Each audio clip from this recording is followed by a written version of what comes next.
Working with time slots. Time slots control the content timings within a schedule. Simply open a schedule and click anywhere on the schedule to create your new time slot. Use drag and drop to fine-tune the timings of the time slot.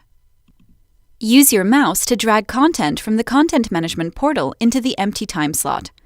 A time slot can contain one or more content items, including images, videos, templates, playlists, and channels. A schedule can contain multiple time slots, however, their timings cannot overlap. You can edit the contents by clicking on the time slot. Inside the time slot editor, it is possible to adjust the order and timings of the content. The total loop time of the time slot is presented at the bottom of the window. Remember to save the schedule before returning to the home screen.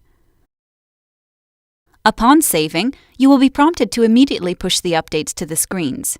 If you choose No, the updates will then be automatically published during the daily content update.